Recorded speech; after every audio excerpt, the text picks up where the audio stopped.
Selamat malam para netizen dimanapun kita berada, salam inspirasi bagi kita semua. Sangat menarik bahwa PKS hari ini banyak yang membisik daripada oligarki yang punya kepentingan bagaimana caranya Anies Baswedan dijegal habis-habisan.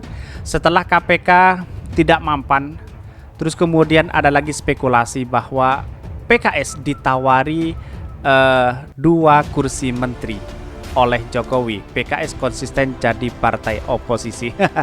Sangat menarik ya kalau kita bahas ini.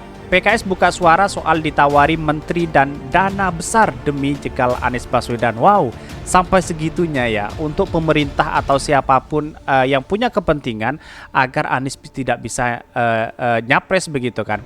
Akankah PKS itu kuat dengan godaan-godaan seperti ini? Ini tepis isu ditawari 2 menteri, PKS tegaskan tetap oposisi. Tetapi mari lihat dulu seperti biasa di Twitter seperti ini. Ini yang lagi rame di Twitter, PKS buka suara soal ditawari menteri dan dana besar demi jegal Anies Baswedan. Wow, sampai segitunya demokrasi kita begitu ya. Apa? PKS digoda, hahaha, gak bakalan mampan. Memangnya PKS haus jabatan? Memangnya PKS rela mengkhianati pemilihan, mengandaikan akidah demi uang dan jabatan?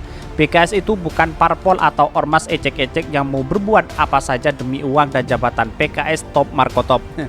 Jangan kayak Gerindra ya, ditenggakkan pilihannya gegara Gak bakalan istana mau nawarin PKS karena sepak terbang PKS semua tahu. Sepak terjang PKS dan pro rakyat sangat bertentangan dengan rejim penguasa dan partai pengusungnya, satu-satunya partai oposisi yang tegak lurus berjuang demi kemaslahatan rakyat. Ngalah-ngalahin drama Korea yang nawarin orang atau simpatisan PKS sendiri. Inilah yang kemudian menjadi spekulasi di masyarakat begitu. Artinya kalau PKS hari ini menerima tawaran itu, sudah jelas bahwa penjegalan Anies Baswedan semakin dekat. Tetapi kalau menghindar dari situ, itulah yang kemudian menjadi catatan penting bahwa PKS hari ini tegak lurus untuk menjadi oposisi. Apalagi yang dipecat misalnya atau diresapel, yaitu menteri dari Partai Nasdem, lalu kemudian PKS mau menjadi menterinya, otomatis ada moralitas, ada ketersinggungan dari Partai Nasdem sebagai oposisi, sebagai koalisi dari Partai Gerindra, PKS dan Nasdem. Dan ini perlu diapresiasi sekali kalau memang PKS memunculkan spekulasi seperti itu, ya harus berani dan kuat menghadapi tantangan-tantangan seperti ini begitu. Iya betul, memang ditawari jabatan menteri sama yang lagi panik takut sama Anies. Mumpung resapel kan banget tuh waktunya. Wow, katanya waktu itu Jokowi terpilih menjadi presiden karena kehendak Allah. Terus ada yang mencalonkan presiden kok dihalang-halangi. Biarkan ajalah, kan percaya kehendak Allah, maka kelak akan terlihat terpilih atau tidak. Didu mau aja dikompori Mas Piu, yang mana barisan sakit hati PKS yang sekarang ada di tujuan. Jelas politik kotor sampai lembaga survei pun mau dikotorin. Intinya kalau saya semoga tidak ada lagi unsur PDIP di pemerintahan kekuasaan berikutnya. Inilah demokrasi kita begitu. Kalau menurut saya pribadi, dengan analisa yang kami tangkap dari pemberitaan atau yang ditweet oleh beberapa netizen di Twitter, bahwa ya kalau memang ingin mengusung Anies lalu kemudian digoda dua menteri itu, apakah selama ini PKS kuat menjadi oposisi atau tidak? Ini menjadi pertanyaan publik bagi kita. Dan bahkan kalau ini dibiarkan ya menjadi spekulasi begitu kan, bisa jadi PKS dianggap main 2 kaki begitu. Itulah yang kemudian tidak ingin PKS itu ya, kalau mengusung Anies ya silakan mengusung Anies, kira-kira seperti itu. Karena begitu banyak gorengan-gorengan di luar sana terkait dengan berita Anies Baswedan dan PKS yang dianggap kadrun, dan sampai hari ini dianggap kadrun. Inilah yang kemudian harus menjadi oposisi yang benar, tanpa ada rayuan menjadi menteri di tubuh PKS itu sendiri. Banyak yang gak percaya karena PKS sudah memperlihatkan track record 2 periode ini. Baru tahu kan kalian busuknya Demokrat bermain isu supaya anak papa bisa mulus terpilih sebagai calon wakil Anies. Jahat bukan? Sumbernya kok bukan dari kader partai, kok bisa? Tanpa dijegal pun Tetap sudah deklarasi, tinggal nunggu ke KPU. Soal menang ya embuh. Ini yang saya bacakan pro dan kontra. Tetapi mari kita lihat bagaimana beritanya. Seperti ini. Ini beritanya. Ditawari kursi menteri oleh Jokowi, PKS konsisten jadi partai oposisi. Yang jelas, kalau PKS mau ditawari menteri oleh Jokowi, otomatis masuk ke pemerintahan. Setelah masuk ke pemerintahan, akan mudah Pak Jokowi untuk melakukan strategi politik. Bisa saja diiming-imingi untuk mendeklarasikan Ganjar atau siapa. Dan ini menarik sekali ya politik hari ini. Dikutip dari Warta Ekonomi, Partai Keadilan Sejahtera PKS tetap pada posisi berada di luar pemerintah Presiden Joko Widodo atau oposisi. Demikian disampaikan Ketua Bidang Politik Hukum dan Keamanan Polhukam DPP PKS Al-Muzammil Yusuf menyikapi kabar PKS ditawari posisi menteri dan dana besar agar partainya mencabut dukungan bagi Anies Baswedan sebagai Capres 2024.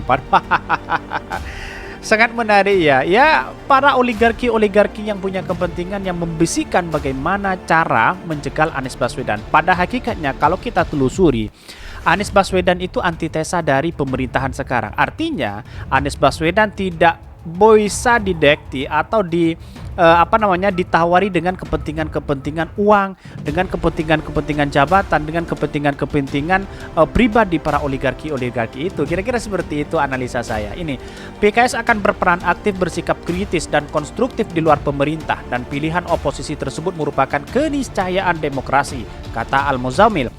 Menurut anggota Balik DPR RI tersebut, PKS tidak bisa dengan mudah mengubah posisi politik terhadap pemerintahan era Jokowi Ma'ruf, sebab sikap partai sudah sesuai keputusan Majelis Syuro. Insya Allah PKS konsisten oposisi sampai dengan akhir pemerintah pada 2024, kata dia. Sementara itu, juru bicara PKS Muhammad Khalid Berang dengan narasi bahwa partainya ditawari 2 kursi menteri dan dana agar parpolnya menarik dukungan untuk Anies Baswedan. Menurut PKS konsisten berada di luar pemerintah era Joko Widodo Ma'ruf Amin sesuai hasil keputusan musyawarah Majelis Syuro. Keputusan Majelis Syuro ke-7 tegas menyatakan PKS tetap di luar pemerintah atau oposisi hingga 2024. Ini sangat menarik sekali ya. Masa sampai segitunya menjegal Anies Baswedan, ditawari 2 menteri, ditawari dana besar demi menjegal Anies Baswedan. Apa sih yang ditakuti dari Anies Baswedan? Kira-kira pertanyaan publik seperti itu. Anies Baswedan ya menjadi calon terkuat di 2024. Satu yang menjadi magnet adalah dia punya segudang prestasi dibandingkan kepala daerah lainnya, misalnya dengan Ganjar misalnya. Apa prestasi Ganjar? Nah, inilah yang kemudian menjadi spekulasi. Bagi kami tidak mendukung siapa-siapa begitu. Tapi kami memberikan stimulasi agar anak bangsa itu sadar tentang demokrasi, tentang keberhasilan demokrasi, bukan tentang kegagalan demokrasi begitu. Kalau seumpama anak kepala daerah misalnya yang tidak punya prestasi tapi surveinya tinggi, ini perlu dipertanyakan apa yang mau diberikan kepada bangsa kita kalau hanya kita pencitraan dan sebagainya. Inilah menjadi catatan penting bahwa publik hari ini dan netizen hari ini itu sudah cerdas menilai pemerintah hari ini, tidak hanya semerta-merta membolak-balikan fakta, ada buzzer, memelihara para cebong-cebong di luar sana yang tidak suka dengan Anies Baswedan, lalu kemudian untuk menghabisi Anies Baswedan dengan cara di media sosial. Tetapi pada hakikatnya tanpa sedikit pun relawan Anies Baswedan dan pendukung Anies Baswedan tidak pernah sedikit pun tergoda dengan apapun yang diberikan oleh buzzer-buzzer di luar sana begitu kan. Jadi artinya ya kekuatan luar biasa Anies Baswedan hari ini. Ini Partai Keadilan Sejahtera PKS akhirnya buka suara terkait dengan tudingan Said Didu yang menyatakan terdapat pengusaha batu bara yang menawarkan PKS dana besar agar tidak mendukung Anies Baswedan sebagai calon presiden di 2024. Juru bicara PKS Muhammad Khalid mengatakan bahwa narasi Said Didu bertujuan mengganggu perbentukan koalisi yang tengah dijajaki Nasdem dan Partai Demokrat. Said Didu merupakan ex-sekretaris Kementerian BUMN menulis di akun Twitternya bahwa PKS ditawari dana besar oleh seorang pengusaha batubara agar menarik dukungan dari koalisi dengan Partai Demokrat atau Nasdem. Ia mengungkapkan PKS pernah mendapat tawaran masuk ke dalam pemerintahan pada periode pertama di awal periode kedua Presiden Joko Widodo. Keputusan ini menurutnya sesuai dengan hasil musyawarah Majelis Syuro MMS yang menjadi keputusan tertinggi internal PKS. Khalid mengatakan PKS tetap memilih sebagai partai oposisi. Saya mengapresiasi sekali begitu kan. Ada partai oposisi yang sampai saat ini kokoh dan bahkan ini menjadi magnet bagi masyarakat Indonesia itu sendiri begitu kan. Artinya kekonsistenan PKS itu untuk menjadi oposisi ya sangat luar biasa sekali. Walaupun banyak spekulasi, ditawari ini, ditawari itu, dianggap kadrun dan sana sini, tapi konsisten inilah yang kemudian PKS terus membangun narasi-narasi yang baik, membangun narasi-narasi di masyarakat sehingga magnet Anies Baswedan sangat ini luar biasa sekali ya. Yang mana 2017 itu Anies Baswedan ya juga di PKS juga berkoalisi dengan Partai Gerindra begitu untuk mengangkat Anies Baswedan sebagai maju di calon Pilpres Pilgub 2017 begitu. Artinya ya PKS dengan Anies Baswedan tidak ada apa-apa begitu kan. Tetapi tergantung PKS ini, kalau PKS tidak mampu ya pasti akan diterima uang dana besar itu begitu. Diketahui saat ini PKS tengah menjalin komunikasi intensif dengan Nasdem dan Demokrat untuk membangun koalisi bersama. Sementara Nasdem telah mendeklarasikan Anies Baswedan dan sebagai bakal capres 2024. PKS juga mengajukan kadernya yaitu mantan Gubernur Jawa Barat Ahmad Heriawan sebagai nominasi cawapres. Sedangkan pada saat bersamaan Demokrat mengajukan Ketum AHY. Hingga saat ini belum ada deklarasi terkait koalisi tiga partai ini. Lah terkait dengan koalisi ini menurut saya ya jangan lama-lama begitu kan. PKS, Nasdem, Demokrat segera deklarasi Anies Baswedan. Masalah wakilnya terserah nanti. Mungkin Bu Hovifah, mungkin Mbak Yeni, terus mungkin Ridwan Kamil, mungkin Pak Andika dan mungkin yang lain. Tetapi menurut saya pribadi analisanya adalah bahwa dengan perkembangan politik hari ini Anies Baswedan inginnya menang. Pertama. Yang kedua adalah kalau ingin menang dengan suara terbanyak untuk mendukung elektabilitas dan mendongkrak popularitas Anies Baswedan, maka wakilnya harus di luar partai atau non parpol. Artinya ya banyak tokoh-tokoh para ulama yang karismatik dan juga punya figur yang luar biasa begitu kan. Di tokoh NU juga banyak begitu. Artinya kalau bergabung dengan itu otomatis magnet yang sangat luar biasa begitu. Dan bahkan ini kalau Anies Baswedan misalnya jadi presiden dan wakilnya itu adalah kiai atau dari NU atau siapa yang punya yang dipandang tokoh besar, itu orang akan beranggapan oh tidak mungkin Anies akan ke sana karena ada kiai yang mengingatkan. Kira-kira seperti itu. Sama dengan Jokowi dengan Ma'ruf Amin sekarang begitu kan. Kira-kira seperti itu. Maka kalau oposisi dengan oposisi yaitu akan terjadi plus minus. Tetapi kalau oposisi dua koalisi itu lebih plusnya lebih plus begitu, apalagi koalisi dengan koalisi itu jauh begitu kan. Apalagi Ganjar dengan Puan ya jauh karena memang dari koalisi dengan koalisi begitu kan, pemerintahan dengan pemerintahan. Tetapi kalau Anies Baswedan dan non parpol itu sangat menarik sekali bagi saya. Dengan AHY juga menarik, tetapi apakah AHY, pertanyaannya adalah bisa nggak mendongkrak atau menambah elektabilitas dan suara untuk Anies Baswedan, kira-kira seperti itu. Maka disinilah yang kemudian ini tepis isu ditawari dua menteri, PKS tegaskan tetap menjadi oposisi. Sangat menarik sekali. Artinya walaupun jadi oposisi ya segera deklarasikan Anies Baswedan begitu kan. Biar apa? Biar tidak lama-lama menunggu, biar tidak ke sana menjadi kucing-kucingan sana sini, tetapi pada akhirnya tidak mendeklarasikan Anies Baswedan begitu. Kira-kira seperti itu. Beredar kabar PKS diajak masuk ke kabinet pemerintahan Jokowi Ma'ruf Amin dengan tawaran posisi menteri. Ketua Polhukam DPP PKS Muzamil Yusuf menegaskan tidak ada perubahan sikap politik dari partainya saat ini. Hal itu diungkapkan Muzamil menjawab pertanyaan terkait kabar yang beredar kalau PKS akan masuk kabinet. Muzamil menepis kabar itu dan menegaskan PKS masih tetap di posisi yang sama sebagai oposisi. Sangat menarik ya. Kalau ini benaran ya ditepis aja dengan isu seperti itu begitu ya. PKS kata Muzamil tetap berperan sebagai pihak yang kritis dan berada di luar pemerintahan. Dia menegaskan adanya posisi oposisi penting untuk mewujudkan keseimbangan demokrasi. Muzamil mengatakan perubahan sikap PKS hanya ditentukan oleh Majelis Syuro dan merupakan lembaga tertinggi partai. Dia menyebutkan hingga saat ini belum ada perubahan apapun dari Majelis Syuro. Isu PKS ditawarkan masuk kabinet ini juga melihat perbincangan di Twitter. Isu yang beredar PKS ditawari jatah 2 kursi Menteri Kabinet Indonesia Maju agar menarik dukungan terhadap bakal calon presiden capres di 2024 Anies Baswedan.